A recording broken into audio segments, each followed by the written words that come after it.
Berhubung perjalanan sudah tidak seberapa lagi, kami pun istirahat hanya sebentar. Pendakian kali ini bertambah berat. Jalur bebatuan merah yang terjal ditambah tubuh yang lelah apalagi mata yang mulai ngantuk, membuat hawa dingin kian terasa menembus tulang. Semangat menuju puncak tidak pernah padam. Walau penuh perjuangan, akhirnya kami sampai juga di makam perintis. Seketika air mataku tumpah. Makam ini mengingatkan tragedi tentang Tony dan Tina beberapa waktu yang lalu. Namun hal itu aku sembunyikan. Bukan tidak mungkin jika Bang Leo, Faki dan Usman mengetahui kalau aku menangis, mereka akan bertanya. Jadi merahasiakannya adalah pilihan yang tepat. Terkadang kita lupa bahwa kita dibentuk oleh kenangan. Beberapa membuat kita rindu dengan kenangan yang tidak mungkin bisa terulang. Beberapa lainnya mendewasakan dengan cara yang menyakitkan. Tapi percaya, semua itu bertujuan untuk membentuk karakter menuju kedewasaan dalam sebuah olah pikiran. Kenangan bisa berwujud tawa, duka, bahkan tata kota. Dan kota pagar alam adalah tempat bersejarah kenanganku bersama Tony dan Tina. Aku menghela nafas bila mengingatnya. Kehidupan memang banyak memberikan kita pelajaran walau terkadang sangat menyakitkan. Kini hari mulai bertambah gelap. Angin mulai menderu. Hawa dingin sudah tidak bisa lagi dihindari. Aku dan tim memutuskan untuk melanjutkan perjalanan. Kami harus segera menuju savana agar bisa membuat tenda dan beristirahat. Setidaknya dingin-dingin begini, menyeruput kopi hangat pastilah sangat nikmat. 15 menit kemudian kami pun tiba di dataran hamparan luas Cantigi. Iya, ini adalah pelataran.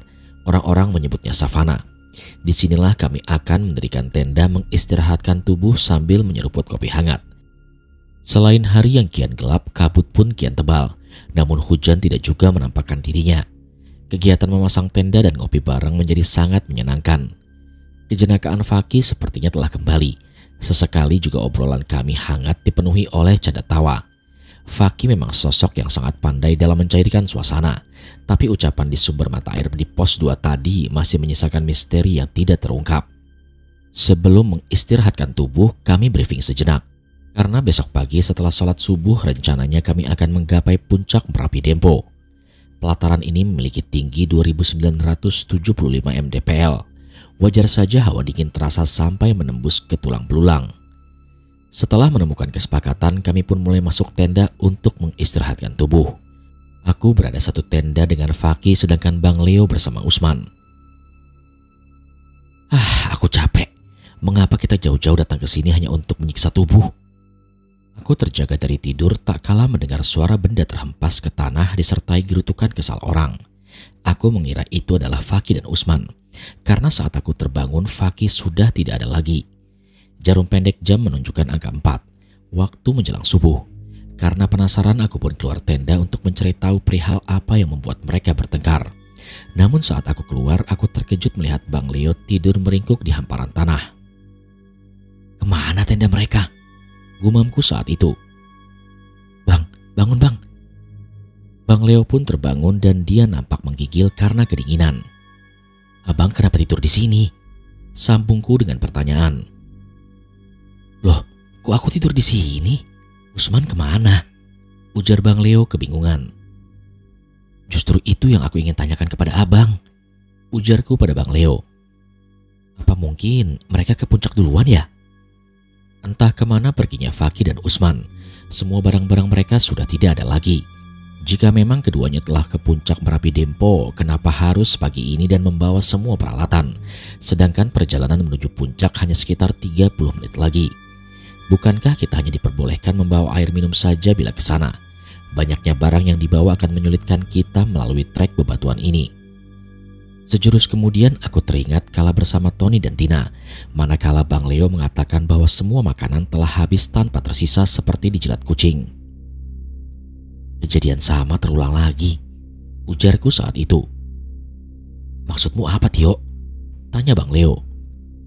Gak apa-apa bang, maksudku mungkin saja mereka telah ke puncak Merapi duluan untuk menikmati sunrise, ujarku berkilah.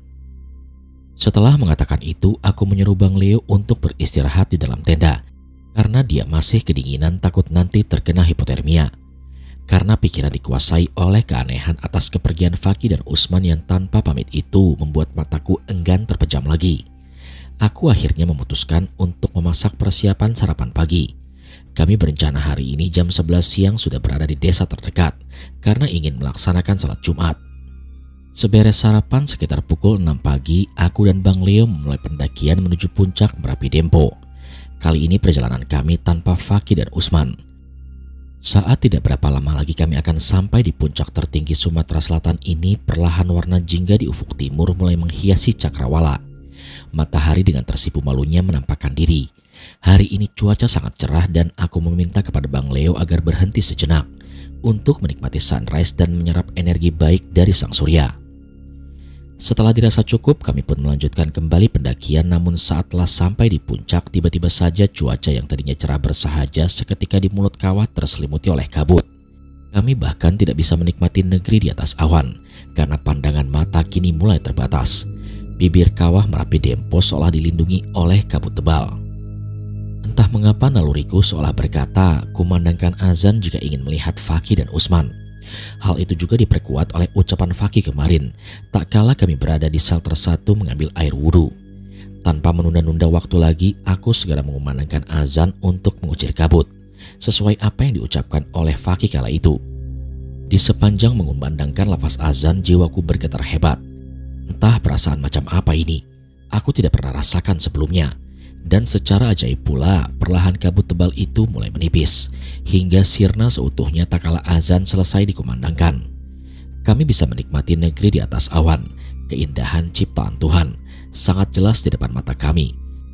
Cahaya matahari yang menembus di celah-celah awan ditambah lagi warna biru sang langit, sungguh sangat indah. Seketika aku terjatuh ke tanah dan kenangan tentang Tony merajam sukmaku. Air mataku seketika tumpah, aku sungguh terharu. Akhirnya aku mampu mengabulkan permintaan terakhir sahabatku. Semoga dengan ini semua dia bisa damai di alam sana. Air mataku kian deras tak kala Bang Leo menghampiri dan memelukku. Namun tiba-tiba saja dia melepas pelukannya dan berkata kepadaku, "Yo, coba kamu lihat itu." Aku membalikkan badan dan mulai mengamati dari kejauhan ke kawah Merapi Dempo, sesuai apa yang ditunjuk oleh Bang Leo. Subhanallah. Kami takjub melihat air kawah Merapi Gunung Dempo yang perlahan berubah warna dari abu-abu menjadi biru. Fenomena langka yang tidak biasa. Aku dan Bang Leo sungguh beruntung bisa menyaksikan perubahan warna air kawah Merapi Dempo secara langsung nyata di depan mata. Kita beruntung bisa menyaksikan perubahan warna air kawah Merapi Gunung Dempo. Selama ini kita cuma bisa mendengar dari pendaki-pendaki sebelumnya, ujar Bang Leo. Aku dan Bang Leo respect. Kami saling berpelukan diiringi air mata kebahagiaan. Alam membuat kami terharu karena telah memilih kami termasuk dalam golongan salah satu orang yang bisa menyaksikan fenomena langka seperti ini. Perjuangan panjang dan sangat melelahkan kini terbayar sudah. Yang Maha Kuasa memperlihatkan keindahan ciptaannya yang sungguh sangat luar biasa. Aku dan Bang Leo tengah menikmati fenomena air kawah Gunung Merapi Dempo yang berubah warna. Namun tiba-tiba indera pendengaran seolah menangkap suara bebatuan longsor di sebelah barat. Kami kemudian menelusuri jalan menuju arah tersebut. Namun saat sampai di sebelah barat tak ada yang dapat kami lihat. Kabut tebal menghalangi pandangan kami. Suara bebatuan longsor terus saja terdengar hingga mengundang rasa ingin tahu ada apa di balik kabut tebal di bawah sana. Coba Tio, kamu sekali lagi kumandangkan azan, ujar Bang Leo. Aku pun mengikuti ucapan Bang Leo. Diawali dengan salam sebelum mengumandangkan azan. Waalaikumsalam warahmatullahi wabarakatuh. Aku terkejut bukan main tak kala mendengar suara menggema menjawab salamku. Abang dengar suara itu? Tanyaku pada Bang Leo. Suara apa? Aku gak mendengar suara apapun. Padahal jelas-jelas tadi ada suara menjawab salamku. Sungguh sangat aneh. Karena takut tidak khusyuk, aku memilih memejamkan mata dalam mengumandangkan azan untuk yang kedua kalinya ini. Setelah mengambil nafas panjang, aku mengucapkan takbir pertama dengan suara lantang. Namun setelah mengucapkan takbir, terdengar lagi suara menyahut seruan azan di belakang. Aku berpikir itu adalah suara Bang Leo, jadi kuabaikan saja suara itu. Setelah lafaz terakhir azan, kemudian aku mengangkat kedua tangan dan membaca doa setelah azan. Kemudian dengan perlahan aku membuka mata. Lagi-lagi secara ajaib awan tebal tadi mulai sirna, hanya menyisakan sedikit saja. Jauh di bawah sana terdapat satu kawah lain. Di depan mata semua nampak begitu asing.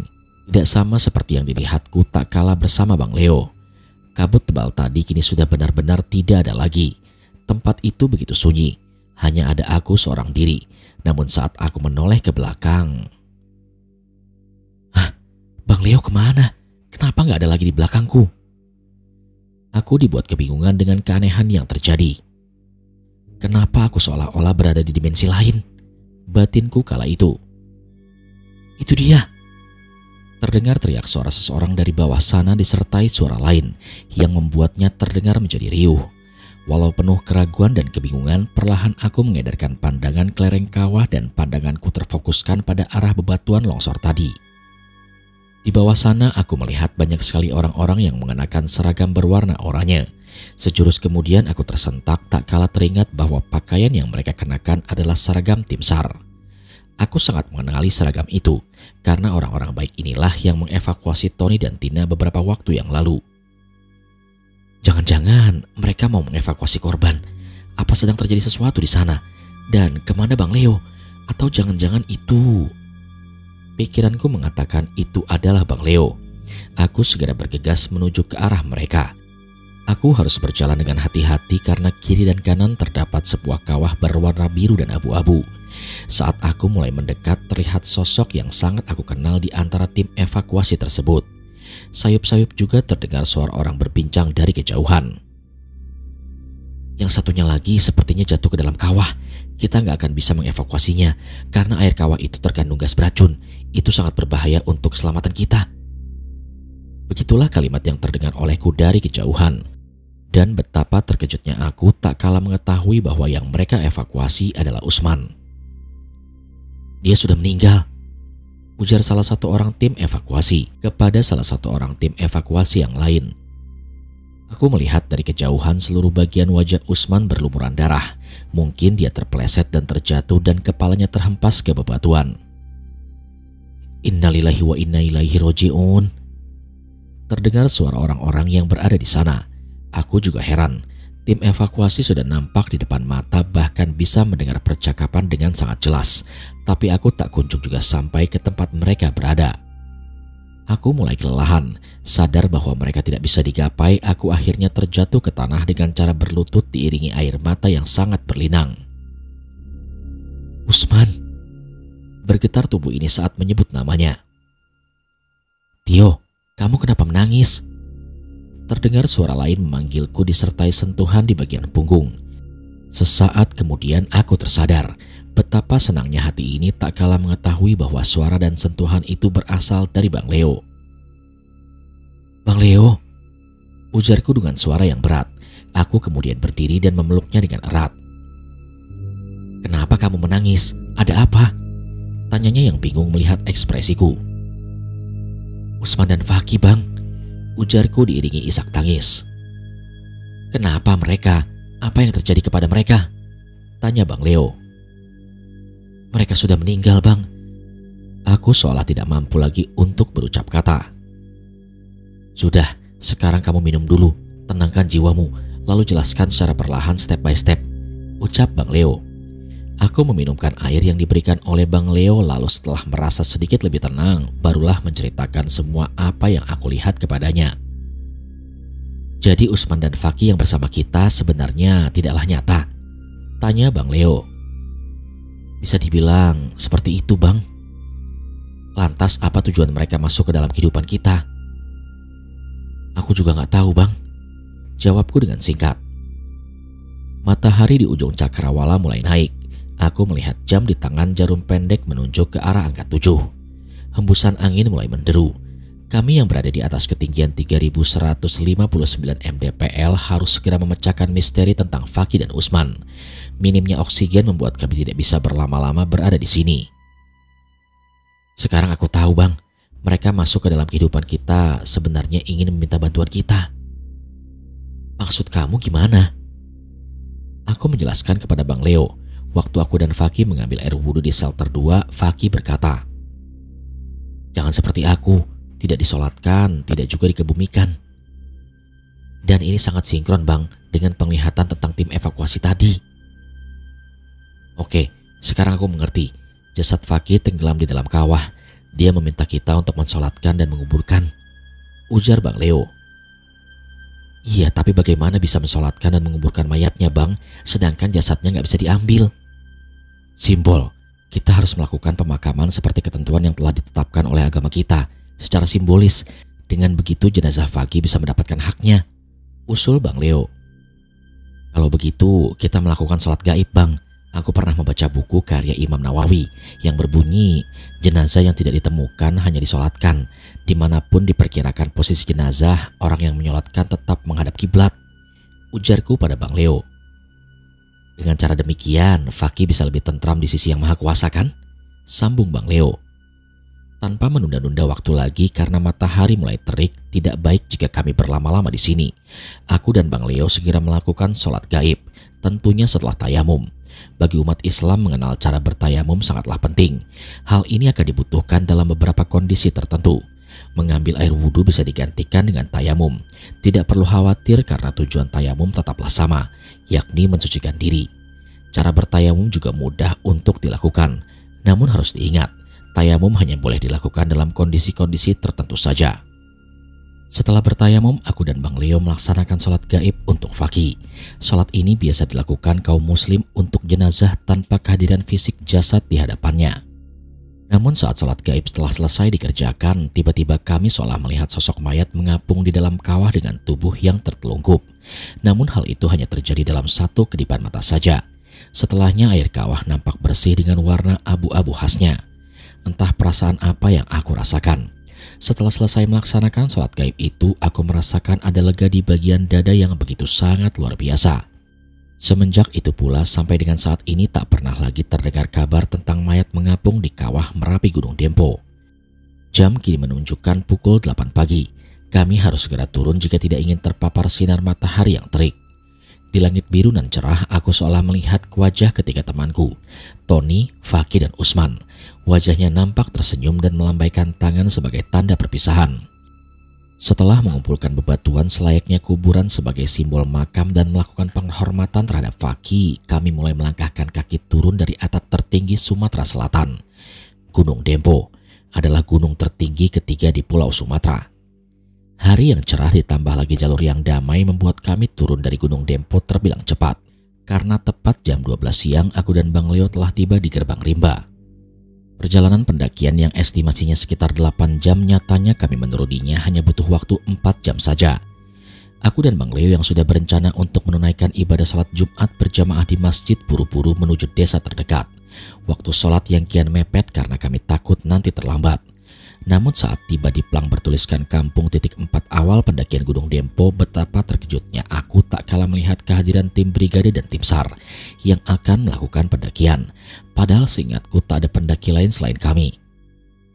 Saudara Tio dan Leo? Tanya salah satu anggota brigade. Iya Pak, aku Tio dan ini Bang Leo. Alhamdulillah. Loh, memangnya ada apa Pak? Waktu pendakian kalian telah melewati batas perizinan. Seharusnya Jumat sore kalian telah turun. Tapi nyatanya hampir 2 kali 24 jam dari jadwal perizinan kalian belum juga melapor bahwa pendakian telah selesai. Lalu saya dan tim akhirnya memutuskan untuk mencari kalian. Kami takut telah terjadi sesuatu yang tidak diinginkan. Beruntung apa yang kami pikirkan gak terjadi, ujar Pak Mustaqim, ketua brigade. Loh, jadi sekarang hari Minggu? Tanya Bang Leo. Iya, sekarang itu hari Minggu, tegas Pak Mustaqim. Berarti kita 2 malam bersama Faki dan Usman. Barulah pagi ini saat mereka pergi, kita kembali ke alam manusia yang sebenarnya Bang, ujarku pada Bang Leo. Sebentar, Faki dan Usman, potong Pak Mustaqim, ketua brigade. Bapak kenal mereka? Tanyaku. Pak Mustaqim kemudian menghela nafas berat. Kata beliau, hanya kami saja yang terdaftar dalam pendakian pekan ini. Dan pendaki bernama Faki dan Usman adalah kedua pendaki yang tergelincir di bibir kawah Merapi Dempo dan terjatuh beberapa tahun silam. Merasa tidak dapatkan penjelasan yang memuaskan dari Pak Mustaqim, apalagi katanya cerita mayat terapung itu hanyalah mitos belaka, kami pun berpamitan. Dan sesuai SOP yang telah ditetapkan oleh pengurus Gunung Dempo, kami melaporkan bahwa pendakian telah selesai. Aku dan Bang Leo segera menuju mobil. Rencananya kami akan ke rumah Bang Roy untuk berpamitan. Semoga saja kali ini beliau telah pulang dari Muara Enim. Dan dugaan kami memang benar, Bang Roy sudah kembali dari Muara Enim. Berhubung hari sudah menjelang sore, beliau meminta kami untuk bermalam saja. Takut nanti terjadi sesuatu di perjalanan, mengingat jarak tempuh dari Pagar Alam ke Lubuk Linggau cukup lumayan jauh. Kami memang ingin bermalam di sini, Bang. Ada sesuatu yang ingin aku tanyakan kepada Abang, ujarku pada Bang Roy. Perihal apa yang ingin kamu tanyakan kepada saya? Aku pun bercerita kepada Bang Roy kejadian aneh yang aku alami saat kami berada di puncak Merapi Dempo. Bang Roy menghela nafas panjang tak kalah mendengar nama Fakih dan Usman. Dengan ekspresi yang berat, akhirnya Bang Roy menceritakan tentang Fakih dan Usman. Dari cerita beliau, aku mengetahui bahwa Usman adalah saudara dari Kak Farida istrinya, sedangkan Fakih adalah saudara sepupu. Keduanya melakukan pendakian secara ilegal. Wajar jika tim brigade yang berperan sebagai pengelola pelestarian Gunung Dempo tidak ingin memberikan penjelasan secara detail, karena memang mereka tidak terdaftar secara resmi sesuai SOP yang telah berlaku. Lantas apakah benar Fakih terjatuh ke dalam kawah Merapi Gunung Dempo, Bang? Tanyaku lagi pada Bang Roy. Sebenarnya kita nggak mengetahui kebenarannya secara pasti, namun jasad Usman yang ditemukan di lereng kawah membuat dugaan bahwa Fakih terjatuh ke dalamnya menjadi lebih kuat. Sayangnya waktu itu kami nggak bisa masuk ke dalam kawah, karena di sana terdapat gas beracun yang dapat membahayakan keselamatan tim evakuasi kala itu. Jelas Bang Roy. Lantas jika mereka tidak terdaftar secara resmi, kenapa tim SAR turut serta dalam mengevakuasi Usman? Kejadiannya terjadi sudah sangat lama. Kala itu Gunung Dempo belum terdaftar sebagai destinasi wisata di Kota Pagar Alam.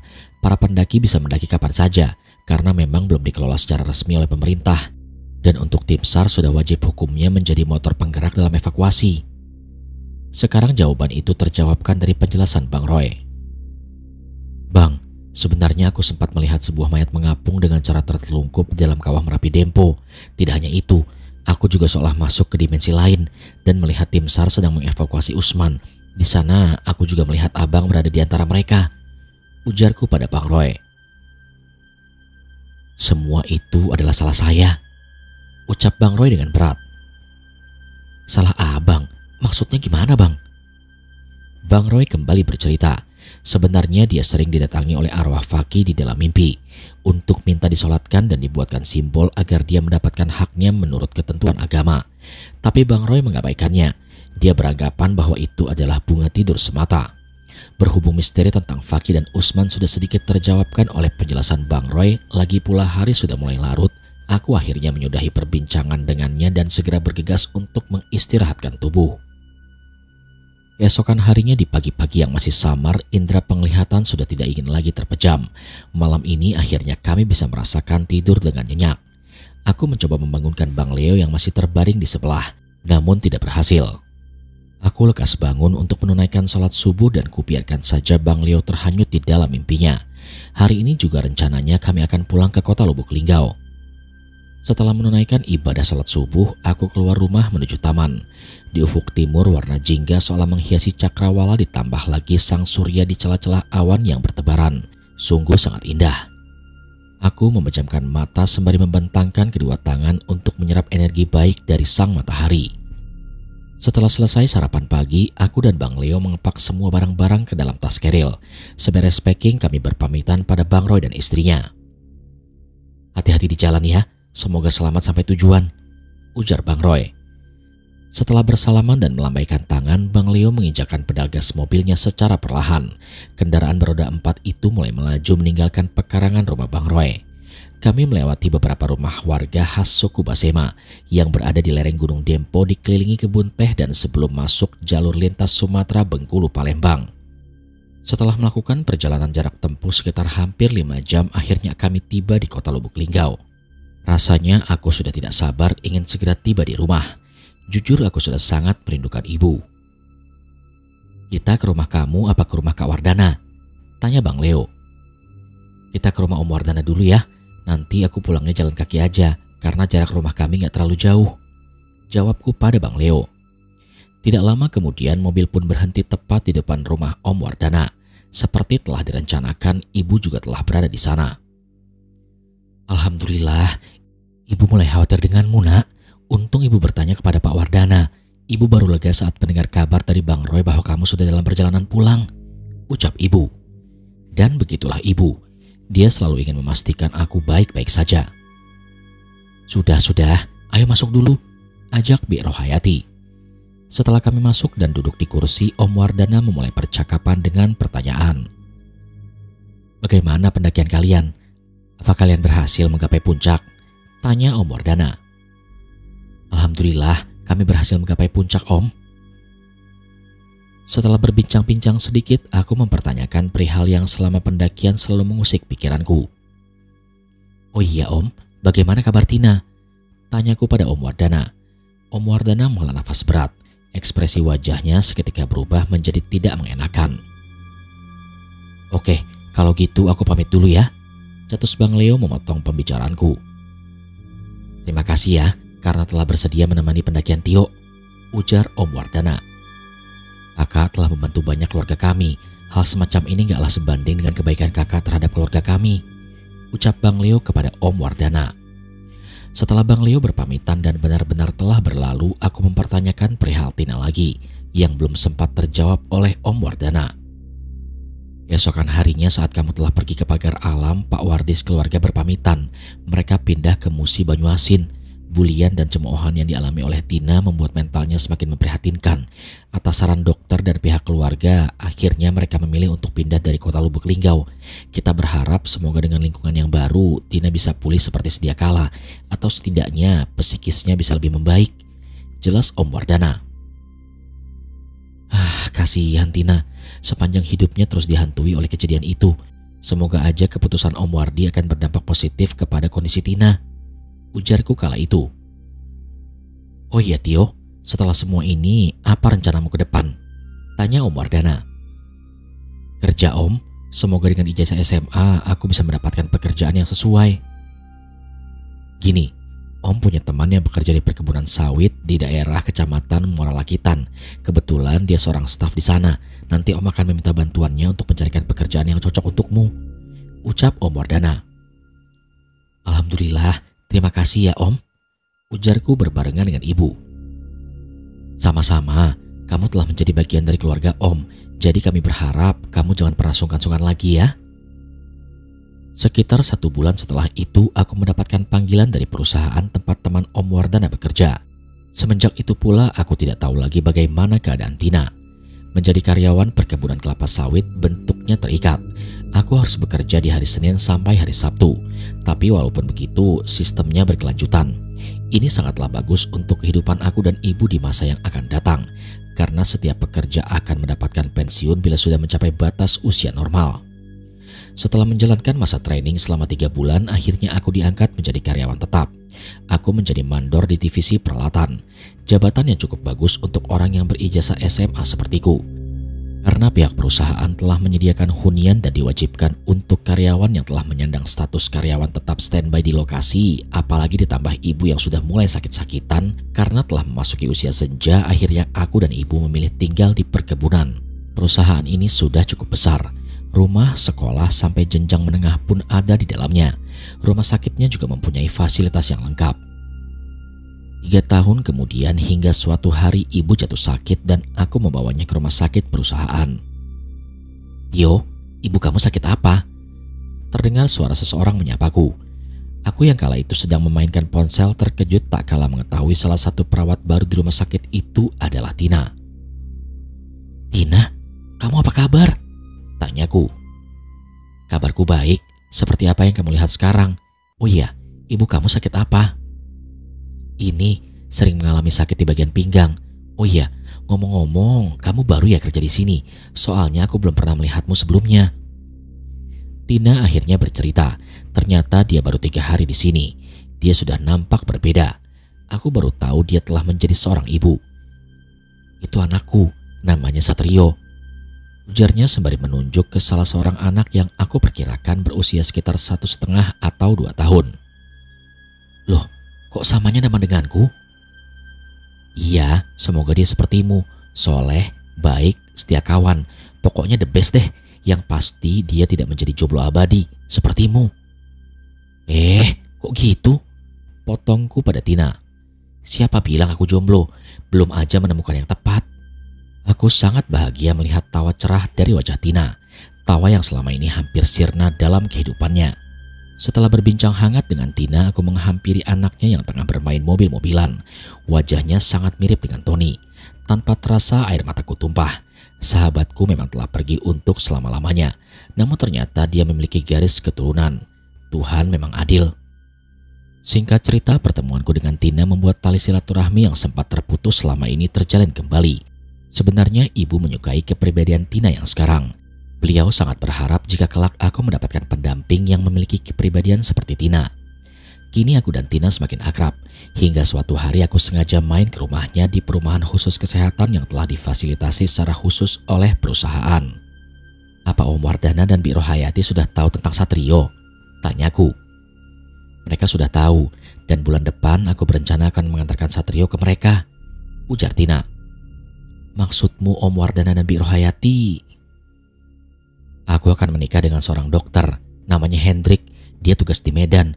Kamu harus datang di pernikahan kami nanti ya." "Oh iya, kamu sendiri kapan menikah?" sambungnya dengan pertanyaan. "Kamu kan tahu, aku memang gak pandai dalam urusan cinta. Sampai sekarang aku belum pernah merasakan yang namanya pacaran." "Oh, berarti kamu masih perjaka dong," ujarnya menggodaku. Nanyanya begitu?" Aku melirik ke kanan dan ke kiri. "Ya tentu dong." Tawarannya itu kembali hadir. Hidup itu penuh misteri. Baru saja aku bertemu kembali dengan sahabat terkasihku Tina, kini kami harus berpisah lagi. Singkat cerita, setelah pernikahan itu Tina ikut suaminya ke Medan. Semenjak itu pula kami tidak pernah lagi bertemu. Namun apapun pilihan takdir, aku hanya berharap satu hal. Semoga dia hidup bahagia bersama keluarganya saat ini tanpa harus menyinggung masa lalunya. 1 tahun semenjak perpisahan yang kedua kalinya dengan Tina, akhirnya aku bertemu juga dengan jodohku. Namanya Murniati, gadis Jawa yang sederhana. Dia bekerja sebagai guru pembimbing di sekolah dasar di perusahaan ini. Kami pun dikaruniai 6 orang anak, 4 laki-laki dan 2 orang anak perempuan.